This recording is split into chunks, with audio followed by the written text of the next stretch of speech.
الحمد لله رب العالمين والعاقبة للمتقين والصلاة والسلام على سيدنا ومولانا محمد وعلى آله وصحبه أجمعين.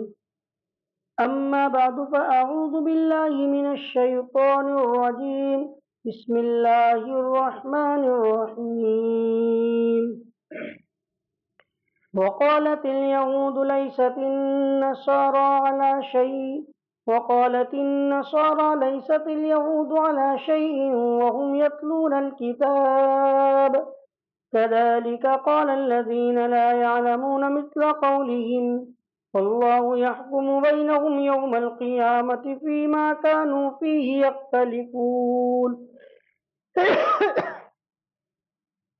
ومن أظلم ممن منع مساجد الله أن يذكر فيها اسمه وسعى في خرابها أولئك ما كان لهم أن يدخلوها إلا خائفين لهم في الدنيا خزي ولهم في الآخرة عذاب عظيم ولله المشرق والمغرب فأينما تولوا فثم وجه الله إن الله واسع عليم. وقالوا اتخذ الله ولدا سبحانه بل له ما في السماوات والأرض كل له قانتون بديع السماوات والأرض وإذا قضى أمرا فإنما يقول له كن فيكون. صدق اللہ العظیم. یہود اور نصارہ ان دونوں کے درمیان باہم لڑائی چلتی رہتی تھی اس زمانے میں، اگرچہ آج دونوں ایک ہو گئے، انگریز اور یہود. لیکن نبی پاک صلی اللہ علیہ وسلم کے زمانے مبارکہ کے اندر یہود و نصارہ کے درمیان محبت اور آپس کے اندر کوئی اتفاق نہیں تھا. اس لیے یہودی حضرات یہ کہتے تھے کہ نصارہ کچھ بھی نہیں ہے، اور وہ لوگ انجیل کا انکار کرتے جو کتاب حضرت عیسیٰ علی نبینا علیہ الصلاۃ والسلام پر نازل ہوئی. اور نصارہ یہ کہتے کہ یہود کچھ بھی نہیں ہے، یہود کسی مذہب پر نہیں ہے، اور وہ لوگ انکار کرتے حضرت موسیٰ علیہ نبینا علیہ الصلاۃ والسلام کا، اور اسی طریقے سے توریت جو کتاب حضرت موسیٰ علیہ نبینا علیہ الصلاۃ والسلام پر نازل ہوئی. اور ساتھ ساتھ تیسری قوم مشرکین وہ بھی تو تھی، وہ کیا کہتی ہے دونوں کچھ نہیں، بس ہم ہی ہم ہیں. ہر ایک یہ کہتا ہم ہیں، ہر ایک کہتا ہم ہیں، اور ہم حق پر ہے. یہود کہتے ہم حق پر ہے، نصارہ کہتے ہم حق پر ہے. تو اللہ تعالیٰ نے فرمایا حالانکہ وہ یتلون الکتاب، یہود پر نازل کون سی کتاب ہوئی؟ تورات. اور تورات میں یہ بات لکھی ہوئی ہے کہ جو کتابیں بعد میں نازل ہوگی وہ سچ، حضرت عیسیٰ علیہ نبینا علیہ السلام پر جو کتاب نازل ہوگی، حضرت رسول اللہ صلی اللہ علیہ وسلم پر جو کتاب نازل ہوگی، اور اسی طرح انجیل بھی پڑھتے رہے، اسی طرح نصارہ بھی انجیل پڑھتے رہے، اور انجیل میں لکھا ہوا ہے کہ اگلی جو کتابیں ہیں وہ سب سچ، لیکن کتاب کے پڑھنے کے باوجود بھی وہ ایک دوسرے کا انکار کرتے تھے. آگے اللہ فرماتا ہے فاللہ یحکم بینہم یوم القیامت فیما کانوا فیہ یختلفون. اللہ تبارک و تعالی ہی ان کے درمیان قیامت دن فیصلہ کریں گے جس میں وہ لوگ آپس میں اختلاف کرتے ہیں. اللہ تعالیٰ ہی فیصلہ کریں گے کون حق پر ہے اور کون ناحق پر ہے. اور آگے اللہ تعالیٰ نے ایک آیت کریمہ ارشاد فرما دی بلا من اسلم وجهه للہ وهو محسن فلہ اجرہ عند ربی، کہ کون حق پر ہے اور کون راہ راست پر ہے. اس کے بارے میں اللہ نے قاعدہ کلیہ بیان فرمایا جو اللہ ہی کی عبادت کرے، اللہ ہی کی مانے اور وہ نیک کام کرنے والا ہو، تو وہی شخص حقیقت میں نجات پانے والا اور اللہ کے نزدیک برحق سمجھا جائے گا. آگے اللہ فرماتے ہیں ومن اظلم ممن منع مساجد اللہ، کون زیادہ ظالم ہو سکتا ہے ان لوگوں سے جنہوں نے اللہ کی مسجدوں کا انکار کیا اس بات پر کہ اس میں اللہ کا نام لیا جائے اور اس کو ویران کر دیا۔ یہی لوگ کہ ان کے لیے وہ لوگ جہنم میں داخل ہوں گے مگر ڈرتے ہوئے، اور ان کے لیے دنیا میں بھی رسوائی ہے اور آخرت میں ان کے لیے دردناک اور بڑا عذاب ہے۔ یہ آیت کریمہ کے نازل ہونے کا جو سبب ہے وہ دو واقعے بیان کرتے ہیں۔ بعض فرماتے ہیں یہ آیت کریمہ اس لیے نازل ہوئی کہ حضرت یحییٰ علیہ نبینا علیہ الصلوۃ والسلام کو یہودیوں نے شہید کر دیا۔ جب یہودیوں نے حضرت یحییٰ علیہ نبینا علیہ الصلوۃ والسلام کو شہید کر دیا تو نصارہ انہوں نے عراق کے اندر ایک مجوسی بادشاہ تھا، اس بادشاہ کی مدد لے کر اور اپنے بادشاہ کی مدد لے کر ان لوگوں نے بیت المقدس پر حملہ کر دیا اور یہودیوں پر حملہ کر دیا، بہت سارے یہودیوں کو مارا اور بیت المقدس کو ویران کیا، اس کے اندر توڑ پھوڑ کی اور ایسا بالکل ویران کر دیا کہ اب اس کے اندر عبادت ہونا ہی مشکل ہوگی۔ تو اللہ تبارک و تعالیٰ نے فرمایا وَمَنْ أَظْلَمُ مِمَّنْ مَنَعَ مَسَاجِدَ اللَّهِ، کہ جو لوگ اللہ کے اس گھر کو ویران کر کے اللہ کی عبادت نہ کی جاوے اس کا کام کرتے ہیں، اس سے بڑھ کر ظالم کوئی نہیں ہوگا۔ گویا نصارہ نے بیت المقدس کو شہید کر کے اس کو ویران کر دیا اور اس میں اللہ تعالیٰ کا نام نہیں لیا گیا، اور اللہ آتا ہے کتابوں کے اندر کہ اس زمانے سے لے کر حضرت یحییٰ علیہ نبینا علیہ السلام شہید ہو اس وقت سے لے کر ان نصارہ نے جب مسجد اقصیٰ پر حملہ کیا اور اس کو ویران کیا تو اس سے لے کر حضور پاک علیہ الصلوۃ والسلام تک یہ ویرانی تھی، اور پھر بعد میں حضرت عمر رضی اللہ تعالیٰ عنہ کے زمانے میں جب اس پر قبضہ ہوا تو حضرت عمر رضی اللہ تعالیٰ عنہ اس کو پھر سے تعمیر کی اور اس کو اچھی طریقے سے بنایا اور اس میں عبادت شروع ہو گئی۔ پھر بعد میں حضرت مسلمانوں کے ہاتھ سے پھر چلی گئی اور تقریباً 100 یا سن 1400 جو سال تھا اس وقت سلطان صلاح الدین ایوبی نے پھر اس کو پر یہودیوں کے اوپر حملہ کر کے مسجد اقصیٰ پر قبضہ کیا اور پھر مسلمانوں کے ہاتھ میں آئی۔ اب پھر واپس ان لوگوں نے اس پر کیا کر لیا، قبضہ کر لیا، تو مسجد اقصیٰ کا وہی بات چل رہا ہے۔ لیکن مجھے یہاں بتلانا یہ ہے کہ ایک مقصد اس آیت کریمہ کے نازل ہونے کا یہ بتلایا، دوسرا مقصد یہ بتلایا کہ رسول اللہ صلی اللہ علیہ وسلم نے سن تقریباً 5 ہجری کے اندر ایک خواب دیکھا کہ میں بیت اللہ جا رہا ہوں اور بیت اللہ شریف کا عمرہ کرتا ہوں، اور ہم سب کا یقین ہے کہ نبی کا خواب برحق ہوتا ہے، نبی کا خواب وحی ہوتا ہے، نبی کا خواب سچ ہوتا ہے۔ جب یہ خواب حضور پاک علیہ السلام نے دوسرے دن صحابہ کرام کو بیان کیا کہ کل رات میں نے یہ خواب دیکھا کہ میں بیت اللہ جا رہا ہوں، عمرہ کر رہا ہوں، صحابہ کا تیار ہو گئے کہ ایسا اب تو جانا ہی عمرہ کرنا، اس لیے کہ صحابہ بھی تو اپنا گھر چھوڑ کے آئے تھے مکہ، اور سب کو مکہ یاد آ رہا تھا، کس کو اپنا گھر یاد نہیں آئے گا، سب کو اپنا وطن یاد آ رہا تھا مہاجرین کو، اور ان کی تمنا تھی، دل کی خواہش تھی کہ کسی طرح مسجد اللہ جائے۔ اب وہ اسرار حضور پاک علیہ السلام فرمایا کہ بھائی تھوڑی میں نے خواب میں دیکھا تو اسی چل جانا ہے، لیکن صحابہ کا اسرار اتنا ہوا کہ آپ صلی اللہ علیہ وسلم تیار ہو گئے، اور آپ صلی اللہ علیہ وسلم تقریباً 1500 صحابہ کو لے کر مکہ مکرمہ مدینہ منورہ سے مکہ مکرمہ پہنچے عمرہ کے غرض سے، اور آپ حدیبیہ مقام پر آپ نے پڑاؤ ڈالا مکہ سے تھوڑے دور، اور یہ کہا کہ جاؤ بھائی مکے والوں کو اطلاع کرو کہ ہم لڑنے کے لیے نہیں آئے، ورنہ وہ نہیں سمجھے کہ اتنا بڑا لشکر لے کر آیا ہوں تو لڑنے کے لیے آ جائیں گے، کھانا خرابی ہوگی، اسے کسی کو بھیج کر ان کو یہ کہلا دیا جائے کہ ہم تو صرف کیا کرنے کے لیے آ رہے ہیں، اور عمرہ اور بیت اللہ شریف تو کسی کی جاگیر ہے بھی نہیں. بیت اللہ شریف کسی کی جاگیر نہیں ہے، کوئی بھی آ سکتا ہے. اس لیے جب دوسرے لوگ آ سکتے ہم بھی آ سکتے ہیں. لیکن اب کس کو بھیجے؟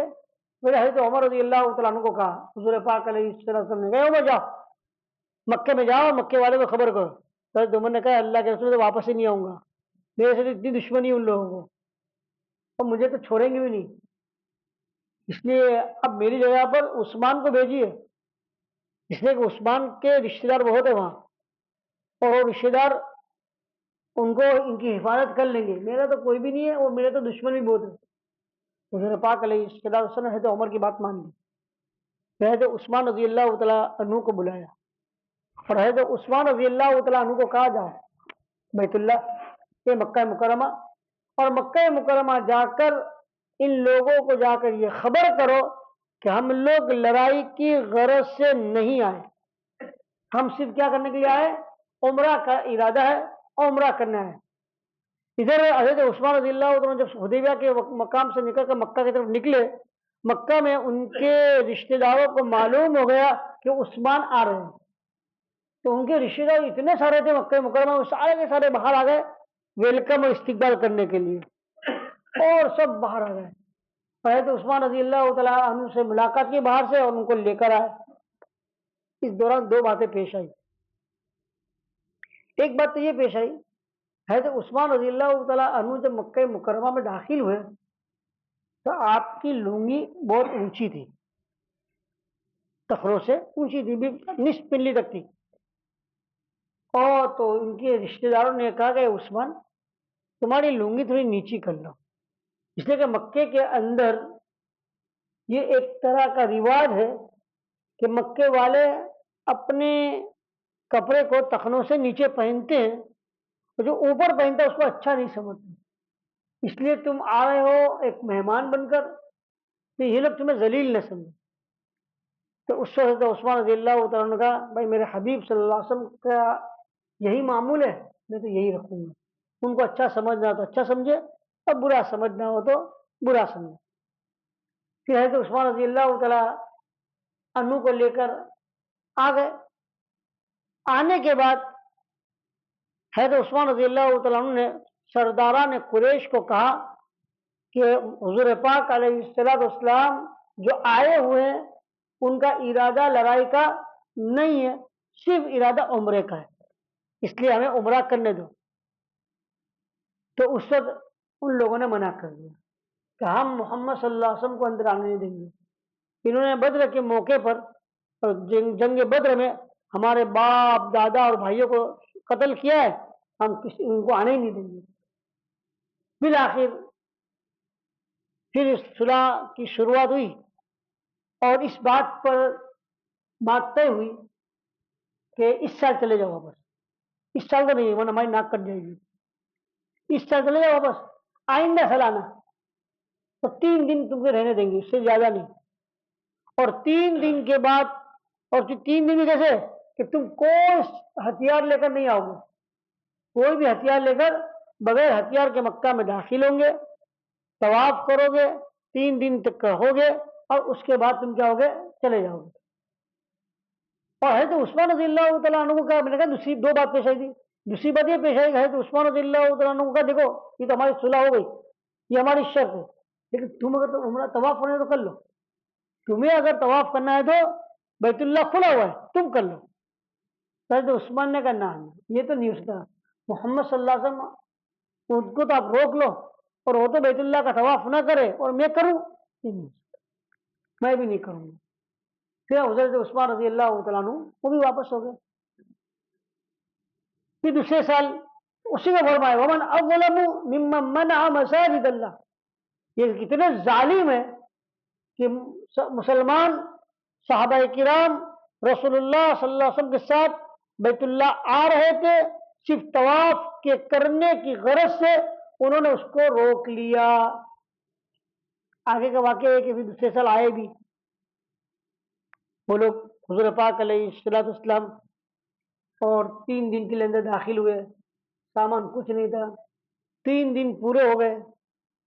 جب 3 دن پورے ہو گئے تو مکے والوں نے حضرت علی کو پکڑا، کہا تمہارے ساتھی کو بولو جلدی نکلے، ٹائم پورا ہو گیا۔ کیا ہو گیا؟ وقت پورا ہو گیا، جلدی باہر نکلو جلدی۔ تو نبی اکرم صلی اللہ علیہ وسلم نے سوچا کہ کچھ اور دن بھی زیادہ، اس لیے کہ یہاں جتنا زیادہ رہیں گے اتنا وہ لوگ ہمیں دیکھیں گے، کفار، اور کفار جو ہمیں دیکھیں گے تو ان کے دل میں ایمان اتنا اترے گا۔ اس لیے حضور پاک علیہ السلام کی چاہت تھی کہ اور کچھ دن ٹھہرے، لیکن ان لوگوں نے ٹھہرنے نہیں دیا۔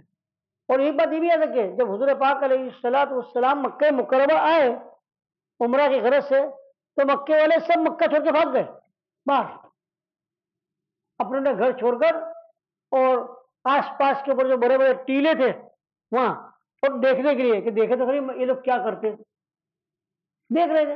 اور جب تیسرا دن پورا ہونا آیا تو حضرت علی رضی اللہ تعالیٰ عنہ سے کہا نکلو۔ حضرت علی رضی اللہ تعالیٰ عنہ نے حضور پاک علیہ السلام سے عرض کیا، تو حضور صلی اللہ علیہ وسلم نے ان مکے والے کو کہا کہ مجھے ایک دن اور زیادہ ٹھہر لینے دو، اس لیے کہ میں نے تمہارے یہاں کی ایک لڑکی سے نکاح کیا ہے، اور میں چاہتا ہوں کہ اس کا ولیمہ بھی یہی کروں۔ ہمیں کچھ ولیمہ نہیں کھانا، نکلنا۔ ولیمہ کھانے سے بھی کیا کر دیا؟ انکار کر دیا۔ ولیمہ کس کا تھا؟ حضرت میمونہ رضی اللہ تعالیٰ عنہ سے نکاح ہوا تھا۔ جب حضور پاک علیہ السلام مکہ مکرمہ پہنچے تو حضرت میمونہ رضی اللہ تعالیٰ عنہ سے رشتہ ہوا۔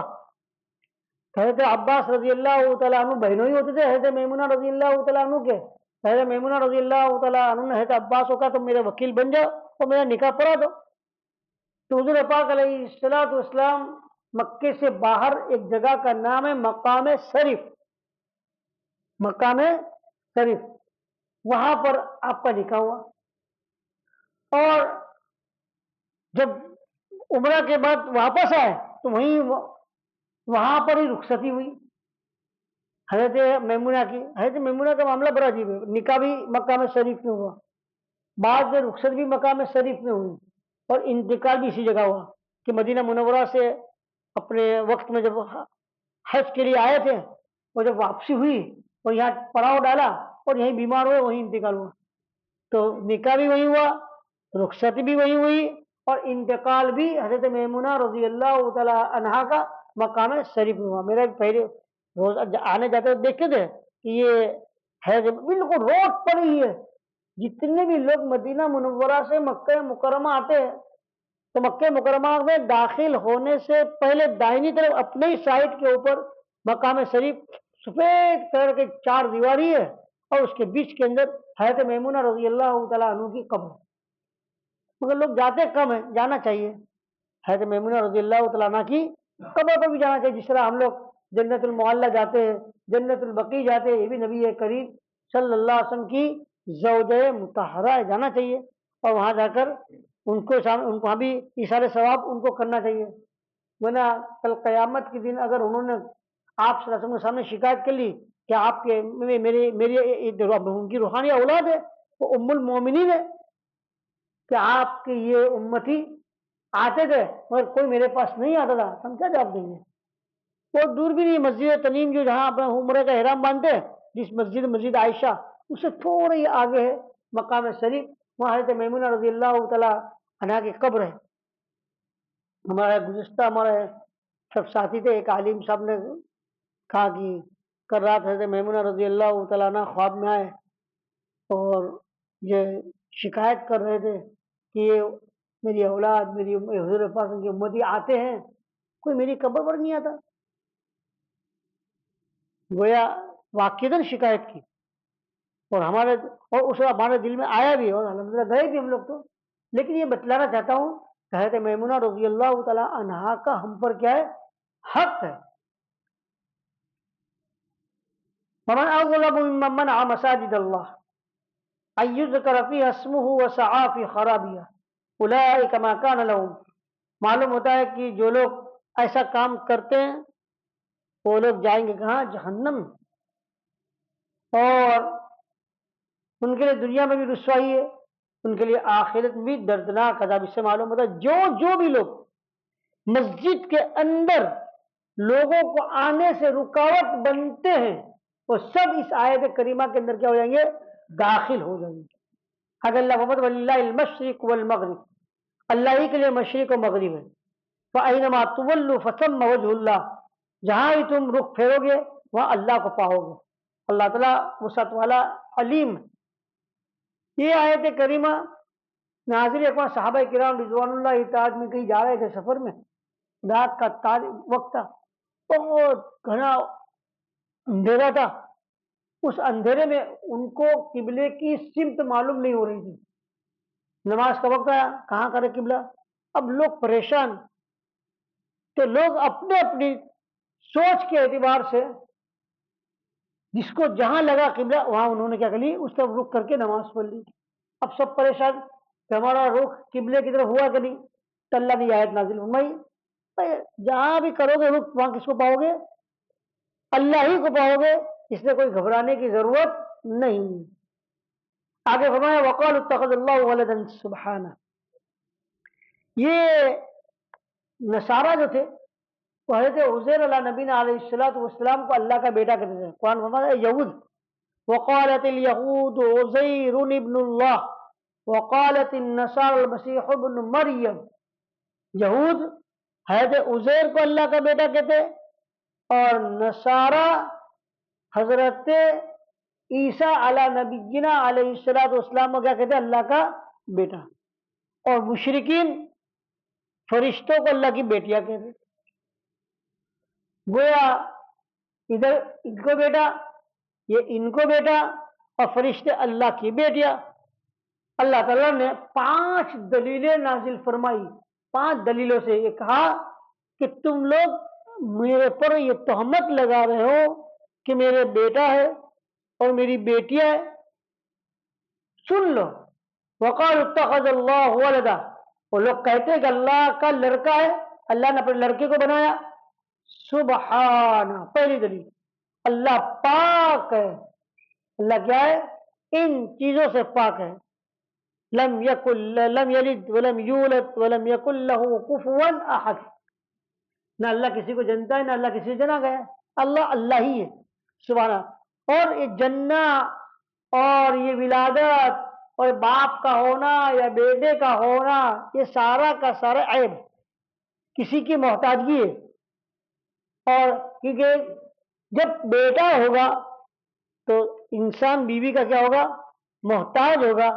اور اللہ تعالیٰ تو محتاجگی سے کیا ہے؟ دور ہے. سبحانہ, اللہ بالکل پاک ہے. آگے دوسری دلیل بیان فرما رہے اللہ ما فی السماوات والارض. اللہ تو وہ ہے کہ جس کے لیے ہے یہ سب کچھ آسمان و زمین میں. سب کا مالک کون ہے؟ اللہ. جو مالک ہو اس کی شان یہ نہیں ہے کہ اس کی وہ کسی کا کیا ہو؟ محتاج ہو, اس کی اولاد ہو. وہ تو مالک ہے اور دنیا میں ہر چیز اس کی کیا ہے؟ مملوک. ساری چیزوں کی مالک اور ساری چیز کس کی ملکیت کے؟ اللہ کے. اور سب مملوک ہے اللہ تبارک و تعالیٰ کے. تیسری چیز کل اللہ قانتون, اور سب کے سب اللہ کے تابع دار ہیں. اللہ کے کیا ہے؟ تابع دار. معلوم ہوا کہ جو اللہ جس کے نزدیک سب اس کے تابع دار ہو اس کے لیے تم اولاد کو مانو, یہ عقل میں آنے والی بات نہیں. بدیع السماوات والارض. اللہ تو وہ ہے جو آسمان و زمین کو پیدا کرنے والا. بدیع اس کو کہتے ہیں بغیر کسی نمونے کے پیدا کرنا. اللہ پہلے کسی نے پیدا کیا ہو اس کو دیکھ کر نہیں, اللہ ہی نے سب سے پہلے آسمان اور زمین کو کیا کیا؟ اللہ ہی نے پیدا کیا آسمان اور زمین کو. تو اللہ تو وہ ہے کہ جو سب کو کیا کرنے والا ہے؟ پیدا کرنے والا ہے. تو وہ سب کو پیدا کرنے والا ہے تو وہ ذات اس بات کے لائق نہیں کہ اس کو تم کیا مانو؟ اس کی اولاد مانو.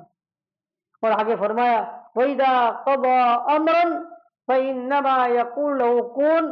اللہ تو وہ قادر مطلق ذات ہے. اللہ تو وہ ذات ہے کہ جب کوئی کام کرنا چاہے تو کیا کہتے ہیں؟ کن, ہو جا. فَيَكُن, ہو جاتا. تو وہ ذات جو اتنی بڑی مالک, اتنا زبردست قادر, جس کی اتنی قدرت اور جس کے سب کچھ اس کی مملوک اور وہ سب کا مالک اور سب کچھ اس نے پیدا کیا, کیا اس ذات کے لیے تم اولاد کو مانتے ہو؟ اولاد کا ماننا ایک محتاجگی کی دلیل ہے. اور اللہ تعالیٰ کسی چیز کا محتاج نہیں ہے، اللہ ہر چیز پر کیا ہے؟ قادر۔ بدیع السماوات والارض وَإِذَا قَضَى أَمْرًا فَإِنَّمَا يَقُولُ لَهُ كُن۔ اللہ کے لیے تو کیا ہے؟ بس کن، کسی بھی کام کو کرنا ہو جائے، وہ چیز کیا ہو جاتی ہے؟ ہو جاتی ہے۔ بڑی بڑی چیزیں اللہ کے لیے کوئی مشکل نہیں ہے، اللہ کی ذات بڑی پاک ہے۔ فرمائے جو اتنا بڑا مالک، جو اتنا بڑا قادر، جس کی قدرت ایسی ہو، اس کے لیے تم اولاد مانو، تو کہاں عقل میں آنے والی بات ہے۔ اللہ تعالیٰ مجھے اور آپ کو اس پر عمل کی توفیق عطا فرمائے۔ قرآن پاک کے احکامات۔ الحمد للہ رب العالمین، اللهم صل على محمد وعلى آل محمد كما صليت على ابراہیم وعلى آل ابراہیم انك حمید مجید۔ اے اللہ میں مسجدوں کا احترام کرنے کی توفیق عطا فرما، مسجدوں میں لوگوں کو آنے سے روکنے سے ہماری حفاظت فرما، اے اللہ مسجدوں کو ویران ہونے سے ہماری حفاظت فرما۔ یا الہ العالمین، تمہیں مسجد کے اندر ہر وقت مسجد میں ہمارا دل لگا رہے ایسا ہمیں بنا دے۔ اے اللہ تو راضی ہو جا، اپنے رضا والے اعمال کی توفیق عطا فرما۔ اے اللہ، اے اللہ ایسے اعمال کی توفیق عطا فرما جس کو تو پسند فرماتا ہے۔ تیرے ناراضگی والے اعمال سے اللہ ہماری پورے حفاظت فرما۔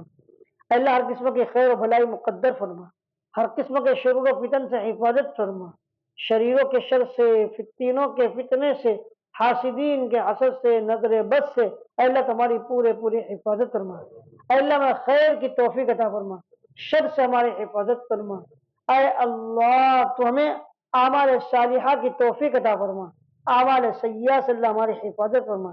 اپنے اور اپنے حبیب پاک صلی اللہ علیہ وسلم کی سچی پکی محبت نصیب فرما، حضور پاک علیہ الصلوۃ والسلام کی ایک ایک سنت پر عمل پیرا ہونے کی توفیق عطا فرما۔ اے اللہ ہماری دعا کو مدد اپنے فضل و کرم سے اور نبی کریم صلی اللہ علیہ وسلم کے طفیل میں قبول فرما۔ وصلی اللہ تعالی علی خیر خلق محمد وعلی آلہ وصحبہ اجمعین برحمتہ۔